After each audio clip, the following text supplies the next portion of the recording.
সমাজে যারা ধর্ষণ দূর করবে, এই সমাজে যারা চুরি দূর করবে, ডাকাতি দূর করবে, তাদের বরণ করে নেওয়ার দরকার আছে না নাই? আমরা চোরদেরকে আর বরণ করতে চাই? আর বরণ করতে চাই? চোর আর চলবে না, চলবে আর চলবে না। জনগণের অধিকার যারা দিবে না, তাদের বাংলাদেশের জনগণ বাংলাদেশেও থাকতে দিবে না। দেবে? মনিরামপুরেরা দিয়েছে? দেয় নাই তো, খুঁজে পাওয়া যায় না। যেসব নেতারা এতদিন বলতো হুজুর ডানি রেখে বাইরে রেখে, এখন তাদের আর পাওয়া যায় না। যায় ডানি রেখে বাইরে রেখে, সেই লোকগুলোর এখন আর পাওয়া যায়? ওই বাঘের কথা মনে আছে তো? বাঘ বলতেছে কি করে জাবর কাটো, অথচ আমি দুশ্চিন্তায় আছি, তুমিও বাঁচবা না আমিও বাঁচবো না, কেমনে জাবর কাটো গো? গরু বলতেছে দেখো আমার মালিক আছে, এই মাহফিলের সভাপতি জনাব মাওলানা জাকাতুল্লাহ অবসরপ্রাপ্ত। উনি যখন মাহফিল শেষ হয়ে যাবে, বাড়িতে এসে যখন গোয়ালে টর্চ লাইট মেরে দেখবে আমি গোয়ালে নাই, তখন আমার মালিক আমার খোঁজার জন্য মাঠে চলে আসবে যে গরুটা বাড়িতে ফেরে নাই।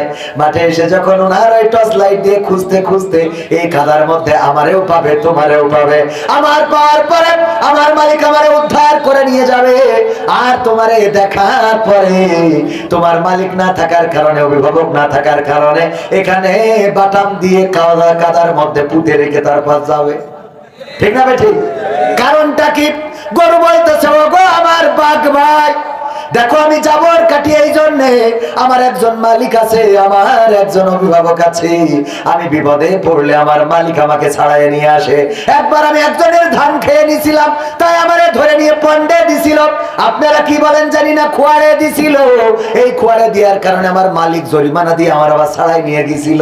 আমার মালিক জানে আমি বিপদে পড়লে আমারে কেমনে ছাড়াইতে হয়। সুতরাং আজকের এই কাদার মধ্যে বিপদে আটকে আছি, আমার টেনশন নাই, আমার দুশ্চিন্তা নাই, কারণ আমার অভিভাবক আছে জনাব মাওলানা জাকাতুল্লাহ সাহেব, উনি আমারে উদ্ধার করে নিয়ে যাবে। ওগো বাঘ, তোমার তো কোনো অভিভাবক নাই, তোমার তো কোনো মালিক নাই, এই জন্য আমার মালিক এসে তোমার এখানে পিটানি দিয়ে কাদার মধ্যে কবর রচনা করে তারপরে যাবে। বলেন ঠিক কিনা?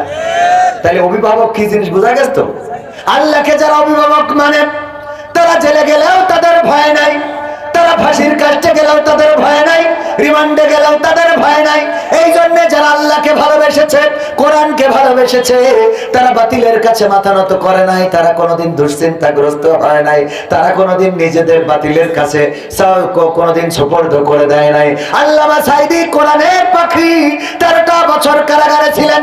আল্লামা মামুনুল হক আমার মাহফিলে এসে বললেন, কারাগারের একটা স্মৃতিচারণ করলেন। আল্লামা মামুনুল হক জামাতের লোক নাকি?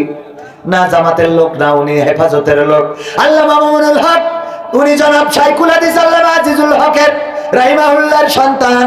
উনি বললেন, যখন 2013 সালে কারাগারে ছিলাম, কারাগারে থাকাকালীন সময় আল্লামা সাঈদীর সাথে আমার পরিচয় হয়, আল্লামা সাঈদীর সাথে আমার সেখানে সাক্ষাৎ হয়, দেখা হয়, কথা হয়। সেই সময় তিনি আমাকে জানিয়েছেন, ওগো মামুনুল হক সাহেব, এই বাতিল সরকার, এই স্বৈরাচার সরকার আমাকে প্রস্তাব করেছে, আমি যদি টাকা চাই, আমি যদি ক্ষমতা চাই, আমি যদি নেতৃত্ব চাই, সব দিবে, যদি আমি স্বীকার করে নিই যে আমি ইসলামী আন্দোলন ছেড়ে দেব, আমি আর কোরআনের পক্ষে কথা বলবো না, আমি আর কোরআন কায়েমের জন্য স্লোগান দেব না, যদি এই কথা বলি তাইলে জেল থেকে ছাড়বে তো ছাড়বে, বরং তাদের দলের এমপি মন্ত্রী বানাবে। আল্লামা সাঈদী তাদের এই অফারটা গ্রহণ করেন নাই, কারণ এই অফার আল্লাহ রাসূল শিখিয়ে দিয়েছেন এমন অফার গ্রহণ করা যাবে কথা কেন? গ্রহণ করা যাবে? গ্রহণ করে নাই, বরং জেলখানাকে মেনে নিয়েছেন। কারণ তারা জানেন যে যতই নৌকায় চড়ি, যতই আমার নবীর কিস্তি চালাই না কেন, বিপদে পড়লে কেউ পাশে থাকবে না, থাকবে না রে। এখন কি আছে? শেখ হাসিনার পাশে আছে? ভাগ্যটা ভালো, আমাদের মালিক আল্লাহ, তাদের মালিক দাদা। কথা কয় না? আমাদের আল্লাহ নিয়ে নেয় আর তাদের দাদা নিয়ে যায়।